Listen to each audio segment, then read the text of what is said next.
조폐공사 돈 찍는 기계를 일본 놈들이 도망갈 때 일본 놈들이 머리가 좋잖아. 일부러 모래를 뿌리고 불을 지르고 간 게 아니고 일부러 종이하고 잉크를 더 많이 구해놓고 도망갔어. 일본 놈들이. 왜? 누구든지 돈을 많이 찍어서 나라 망하라고. 일본 놈이. 이걸 누가 차지했냐? 이것을 지금 민주당 국회의원의 할아버지가 차지했어. 그래가지고 밤낮으로 돈을 찍어가지고 박은영한테 갖다 바치니까 박은영이 이 돈을 가지고 다니면 전국을 뿌리면서 인민공화국에 가입하라 그래. 돈을 받고. 그래서 어제도 장로님이 박은영을 탁 잡았어. 박은영, 너 왜 정식 국가도 아닌데 너 맘대로 돈을 찍어 쓰는 거야? 박은영이가 왜? 전 국민의 78%가 나를 지지하는데 내 말이지? 그래도 정식 국가는 아니잖아. 너 왜 맘대로 돈을 찍어서 너 맘대로 써? 그래가지고 어제도가 박헌영을 미존입회 사건으로 딱 체포하려고 미국 헌병사령관 베오드 대령에게 보고를 했어요. 그런데 미국 헌병사령관이 그때 한국에 와 있었는데 참 미국 놈들이 다른 건 다 좋은데 미국 놈들이 약점이 하나 있어. 뭐냐? 여자한테 약해. 여자한테. 한국 온 지 한 달 만에 벌써 한국에 여자 하나를 데리고 살아. 그게 누구냐? 김수임이라고 이화여대 나온 영어 잘하는 이쁜 여자인데 이게 누구냐? 박헌영이가 얼마나 머리가 비상한지 김수임이라고 하는 간첩을 이화여대 나온 영어 잘하는 애를 미국 헌병사령관의 비서로 집어넣었어. 그러니까 베오드 대령이 야 미국 본국으로 보고하기 위해서 타이포 쳐라. 옛날 타이포 소리 나는 게 있잖아. 차가닥차가닥 사는 거. 박헌영 내일 체포한다 쳐라. 그러니까 타이포 치는 이 김수임이가 바로 박헌영한테 이래서 빨리 도망가라고 내일 잡는다. 그러니까 박헌영이가 턱수염을 변장하고 미아리 고개를 넘었어. 경기도 포천에 가서 빨갱이들 보고 상녀를 가져올 상녀. 뭐라고요? 상녀 알아 몰라? 상녀. 상녀가 뭐야? 뭐? 그렇지. 사람이 죽으면 싣고 가는 거. 상녀를 가져오라 그래가지고 살아있는 놈이 관 속에 들어갔어. 박헌영 머리가 비상해. 살아있는 놈이 관 속에 들어가서 애들 보고 상녀를 매라 그래. 그러니까 젊은 청년 빨갱이들이 상녀 노래를 부르면서 오 이제 가면 언제 오나 오 그러면서 38선을 딱 가서 상녀를 내려놓고 땅을 파는 척 장례식을 들어가다가 관뚜껑을 열고 북한으로 도망갔어요. 박헌영이가. 김일성보다 나이가 10살이 많아. 10살. 몇 살? 김장군 아무 걱정하지 말라고. 내가 남조선에 78%를 조직해놓고 올라왔다. 그러니까 38선에 총 몇 발만 쏘라고. 그러면 내가 조직한 남로당 78%를 제주도부터 부산, 대구, 광주, 목포 인민공화국 만세 내가 무력 봉기를 일으켜서 이승만을 미국으로 쫓아버리고 그냥 남조선은 접수하면 된다. 그러니까 김일성이가 가만히 그 말 듣고 34살 김일성이가 소령 장교 출신이요. 머리가 잘 돌아가. 선배님 남조선의 78%를 조직했으니까 그렇습니다. 증거를 보여줬어요. 78%. 김일성이도 머리 잘 돌아가는데. 그러나 박헌영이가 증거 보여줄까? 너 한번 선거 한번 해봐. 그래서 1948년 8월 25일 날 북한 수립 선거를 해요. 북한 수립 선거. 뭐예요? 북한 정부 나라가 세워지는 선거를 1948년 8월 25일 날 하게 돼. 자, 아까 뒤로 안 넘어간 사람은 오늘은 지금은 꼭 넘어가요. 이 말 듣고 안 쓰러지는 사람은 이거 문제가 있는 사람이에요. 북한 수립 선거를 하는 북한 선거에 한국에 있는 우리 대한민국 남한 백성 중에 그때 선거를 할 수 있는 선거인단이 850만 명 중에서 김일성이가 좋다고 밤마다 도토리 도장을 파서 시시하면서 도장을 톡톡 찍어가지고 마다리 부대에 넣어서 경상도표, 전라도표, 충청도, 강원도표 해가지고 38선을 넘어서 김일성이한테 갖다 바친 표가 우리 한국 남한 백성 전체 중에 그때 850만 중에서 530만 표니까 정확하게 78%야. 빨리 넘어져.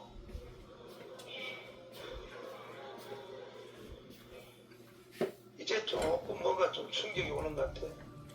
대한민국이 이런 정과자야, 정과자. 대한민국이 빨갱이 더럽게 좋아하는 민족입니다. 이것을 보고 김일성의 목에다 힘이 잔뜩 들어가버렸어. 자, 남조선에서 나를 좋아하는 사람이 이렇게 많아? 78%? 그래서 스탈린한테 가서 T-34 전차를 얻고 대통령한테 가서 동의를 받아서 1950년 6월 25일 새벽 4시, 그게 뭐요?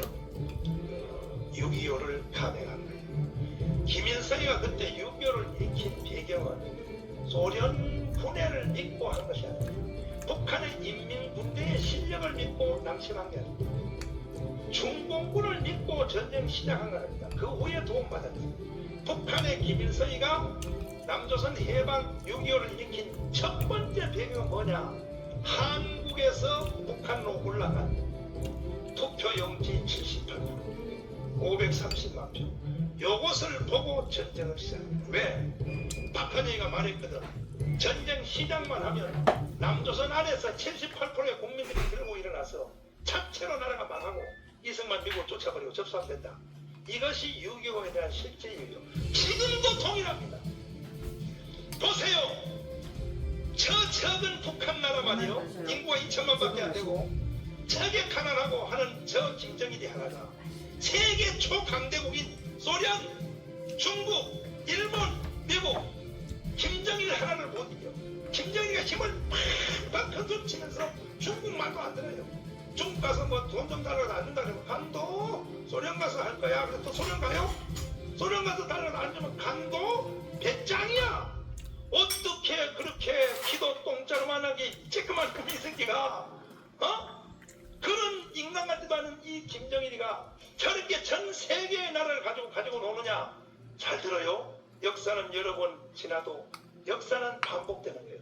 김정일이가 저렇게 큰 소리 팡팡 치고 아나무인으로 전 세계 어떤 지도자 겁내지 않아. 저렇게 똥꼬적을 부리며 큰 소리 치는 이유는 북한의 군대 실력 믿고 하는 거 아니에요. 북한의 무기 아니에요. 소련, 중국 아니에요. 잘 들어보세요. 한국에 있는 자기를 좋아하는 좌파 진치 똑같은 일이 일어났어. 보세요. 천안호 사고 났는데 김정일이가 했다고 볼 수 없다가 우리나라 전체 국민의 32.5%예요. 이것을 보고 김정일은 큰소리 팡팡 치는 겁니다. 지금 당장 전쟁이 일어나면 우리나라 국민의 32.5%는 바로 총을 미군을 향하여 쏠 사람들이 32.5%예요. 대한민국은 위험해졌어. 위험해졌어. 그럼에도 김정일이가 지금 당장 전쟁은 시작을 못해. 왜? 주한미군 때문에 못해. 주한미군. 뭐 때문에? 그래서 북한의 목표는 어제도 주한미군 철수, 오늘도 주한미군 철수, 내일도 주한미군 철수. 북한은 일단 주한미군을 쫓아내보내놔야 이 행동 개시를 할 수 있기 때문에 주한미군 철수가 북한에 완전히 전체적으로 북한의 김정일의 지시를 받아서 한국에서 활동하는 모든 단체 당당하게 한국의 정당으로 군림하고 있는 민주노동당의 정당 정책이 뭔지 압니까? 1번 주한미군 철수요. 2번 뭐라고 되어 있냐? 보안법 철폐요. 정상적인 일개 당으로 한국에 지금 딱 자리를 잡고 있어. 정신 나갔어. 안 돼. 그래서 안 돼. 이와 같은 일을 알지 못하고 우리나라의 젊은이들은 지금 보세요. 안철수한테 50% 속아. 전 국민이 50%가 안철수 만세야 지금. 안철수란 사람 한번 당신 대통령 하고 싶으면 일단 당신의 정체성부터 미리 말해. 숨기고 있다가 사기치려고 하지 말고. 당신 주한미군 철수에서 어떻게 생각하나? 보안법 철폐 어떻게 생각하나? 먼저 빨리 파발려. 젊은 애들 데리고 콘서트하고 장난치지 말고. 그렇게 해서 슬쩍 때가 되면 12월달 11, 10월달 좀 돼서 느닷없이 짧은 시간에 박원순처럼 홍보당에서 대통령 하러 가지 마. 안 돼! 너의 정체성부터 밝혀. 지금 역사는 60년이 지났지만 동일한 사건이 한국에 그대로 재판되고 있습니다. 정광훈 목사도 여러분, 나도요, 하나 더하기 하나는 둘인 줄 다 알아요. 그 정도도 나도 내 개인도 생각할 줄 알고, 나도요, 내 이익이 뭔지 나도 다 알아요. 하지만 대한민국을 위하여 일제시대 때 순교한 목사님들도 계시는데, 나이 이제 50, 내일 모레 60이다. 나 이만큼 살았으면 됐지. 나 오늘 죽어도 천국 가면 돼. 더 이상 더러운 세상 살지 않겠다 하고 나는 지금 목숨 걸고 애국운동에 나섰어. 저를 좀 도와주십시오. 나는 대한민국을 그대로 둘 수가 없어. 1950년 6월 25일 새벽 4시에 드디어 전쟁이 시작됐습니다. 그때에 미국은 하루가 날짜가 덜 가요. 9시 44분에 개성을 먹었어요. 인민군이. 참 기가 막히지. 9시 44분에 개성을 먹었는데 우리나라 이승만 대통령이 전쟁 난 줄을 모르고 잠을 자고 있었어요. 전쟁 나기 전에 중앙대학교를 세웠던 임영신 권사님이 있어. 중앙대학교 설립자예요. 그 권사님이 속설에 의하면 이승만의 애인이었다는 말이 있어요. 애인이. 이승만이가 미국 가서 공부하고 돌아오면 결혼해야지 하고 시집도 안 가고 혼자 기다렸대. 그런데 나중에 공부하고 왔는데 보니까 양년을 하나 데려왔어. 그래가지고 삐져가지고 이승만이가 저기 임영신 권사는 이승만한테 막 앙탈을 부렸다 그래. 나는 너를 위하여 말이야 시집도 안 가고 지금까지 기다렸는데 왜 양년을 데려왔냐고. 그거는 들리는 옛날 소문이고. 어쨌든 둘이서 굉장히 지나칠 만큼 가까운 친구요. 이승만과 임영신 권사님이. 임영신 권사님이 서울 시내 바깥에는 나무래 전쟁 난다. 내일 모레 전쟁 난다. 하니까 이승만한테 경무대 저중 청와대에 들어가서 그래서 대통령이 도대체 뭐하냐고. 온 세상이 전쟁 난다고 다 아는데 지금도 똑같아. 세상이 빨갱이 날로 다 넘어간다고 온 국민들이 다 아는데 이명박 혼자만 몰라. 이명박 혼자만. 정신 나갔어. 어휴 정말 내가 좀. 그랬더니 이승만이가 육군 참모총장을 불렀어. 최병덕이 불러가지고 지금 전쟁이 남대는데 육군 참모총장 조사 좀 해보시오. 근데 육군 참모총장 최병덕이가 간첩이요. 그때 기가 막혀. 그래가지고 그놈이요 6.25 나기 전에 우리나라 전체 군대의 3분의 1을 모내기 휴가를 보냈어. 군인의 3분의 1을 집에 가서 모내기 하라. 그리고 전방에 있는 군인 중에 장교들 중에 결혼하는 사람을 주일날 결혼식을 계기로 해 잡아놓고 전부 결혼식에 다 가라 그랬어. 그리고 연대별로 실탄 사고 난다고 총알을 전부 10탄을 걷어가지고 창고에다 가둬놨어. 요렇게 놓고 6.25가 시작됐어. 이걸 누가 했냐? 육군 참모총장 최병덕 우리나라 참모총장이 그 짓을 하죠. 거기다 대놓고 이승만이가 6.25 전쟁이 일어났는지 한번 조사해보니까 최병덕이가 보고했어. 절대 그럴 일은 없습니다. 절대 전쟁 안 일어납니다. 북한은 우리를 칠 힘이 없습니다. 그래서 임영신 권사님을 불렀어요. 이승만이가 불렀어. 아니 참모총장이 조사했는데 아무 일이 없대는데 왜 자꾸 떠들고 다니니까 여자가 쓸데없이. 그러니까 임영신 권사님이 하도 답답해서 그때 임영신 권사님의 마음이 내가 책을 읽어보니까 정가훈 목사하고 똑같다. 얼마나 나라를 사랑하는지. 자기가 민간인이 개인 군대를 조직했어. 개인 군대. 뭐요? 개인 군대를 조직해가지고 북한에다가 돈을 주고 침투를 시켰어. 한번 가서 알아보라고. 그래서 임영신이가 조직한 개인 군대가 북한에 들어가서 보니까 이러한 여러분 유관순 같은 이런 여자들이 시대별로 있어요. 아멘. 여기 집사님들도 여러분 여자라고 신경 끄면 안 돼. 내가 할 일이 있어 시대마다. 아멘. 가서 딱 군대를 보내줬더니 세상 15일 만에 북한에 침투했던 개인 군대가 돌아오더니 끝났습니다. 38선의 T-34 전차가 벌써 서해부터 동해까지 딱 섰고 이 나라는 끝났습니다.